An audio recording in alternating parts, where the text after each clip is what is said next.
Hi, I'm here with Tyler, the director of Safe Harbor. I'm going to be asking him a few questions, and you're going to be able to listen and be able to get a viewpoint on what it's like to be the director of Safe Harbor and his view on what it's like to be homeless.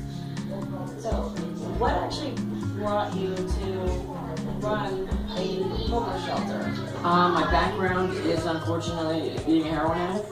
I have 10.5 years that I've been clean from heroin, but I also had an 11-year period where I was addicted. I ended up the last 3 years of my addiction on the streets. I probably had a few years where I traveled around to different cities, but wasn't actually on the streets. But when I got to California, San Diego and Tijuana were the two places for 2 years that I was on the streets. I was probably there that I hit my lows that I had to. I always thought that I hit lows over here in Pennsylvania, Florida, different states that I was in, when I would lose friends and acquaintances from heroin, unfortunately. But the true side of addiction and the side that people just don't see enough of, I got to experience in Tijuana, and that's what allowed me to eventually, and not right then and there, but a year plus down the road, get into a methadone clinic, stay on methadone for 3 years, change my life, and that's where I'm at today. What do you find most rewarding about running a homeless shelter? I think the most rewarding thing about running a homeless shelter is seeing the people that I deal with every day, knowing that they can look at me as a role model to know that they can get through anything that they're going through. I never thought in my 11 years of addiction that I would get clean or want to get clean, but once I was able to, I realized that I had a calling to be able to show other people that they can make a difference in their own life. What do you think is actually the hardest for people who are homeless in shelters and on the streets? I think the hardest thing is acceptance. I think there's a misconception out there that people believe that homelessness is a man with a beard that's 6 foot long, 7 jackets on, 5 hats on. That's what they think the face of homelessness is. I tell people every day when I go out and speak, I'm the face of homelessness. I've been out there. You can be the face of homelessness. Truly, everybody that's in the shelter is the face of homelessness. And one of the big reasons that we invite as many meal providers as we do, upwards of 300 meal providers a year that come into the shelter, is we want people to see the faces that are here. We want people to see their mother, their father, their brother, their sister. It doesn't get any more normal than the 3 of us right now that are shooting this video. And we are truly the faces of what homelessness is. And we want people to come in and see that it's not what they think it is. Even when I got here 7.5 years ago, 80% of my population was drug and alcohol at the time. Today it's a 50-50 split. You get 50% of people that come because they lost a job, because they don't have enough hours to make the rent that they used to be able to make. So there's so many different things that play into why there's homelessness. The last piece that I would add to that is that people are saying there's going to be an end to homelessness or will solve homelessness. People want to be homeless, and there's always going to be that percentage of people that choose to be homeless. So what we try to do with street outreach and the other programs that we have here is provide something for those people as well. They're human beings just like anybody else. My addiction kept me out in the streets for years, and I was also still a human being that needed to have food and be able to survive as well. So we try to have a place for them as well.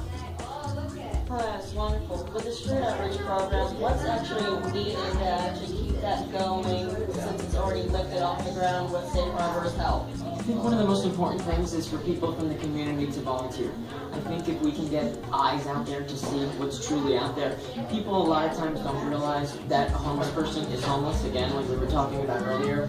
We want to be able to take people around to the different people that are out there and show them. You can take someone to the Lehigh Valley Mall and you can show them 10 people, and out of those 10 people, 4 of them can be homeless, and you would never realize that they are. So again, as many times that we can get people from the community out there to show them what it's about. On a typical 3-hour trip that we take every other Friday, the second and fourth Friday, for anybody that's interested, we leave from Safe Harbor at 8:30 a.m. Stay out there for about 3 hours, and in that 3 hours we'll come across 10 to 12 clients that need our help. So again, it's just getting support from people in the community to be there and be a part of it. What is your goal as a director and the goal of Safe Harbor for the future? My number one goal every year is to make our budget. A piece that people don't realize is that in 2011 our budget was $270,000. Today our budget's over $535,000. That's all with the addition of staff and programming. My job is to continue to keep that programming here available for the people that need it, to keep these doors open. Raising $535,000 a year is not easy, but with the success stories that we have out there, we integrated back into the community with people like you guys going above and beyond out there to help us and to be able to spread the word of the great work that we do here at Safe Harbor. We will continue to grow our budget. I would think that in the next 5 years we can be upwards of $1 million that we bring in each year. With that, there will be an additional building or two that we could maybe have upwards of 40 to 50 more beds. Maybe have just a female shelter here at this harbor location and another location that's just men. A lot of transitional housing buildings that we want to buy from closures over the next couple of years. So just a lot of growth and a lot of great work of helping to change people's lives in the future. And what would be the most help in order to reach those goals? It's always going to be finances. I usually need to raise about $160,000 to $180,000 finances from the local community of Easton. So it's always going to be that first and foremost, is people sending cash donations, check donations, monetary donations. But after that, there's always going to be the need of volunteers. Upwards of 2,000 volunteers a year that come through the shelter, over 3,500 volunteer hours that are recorded.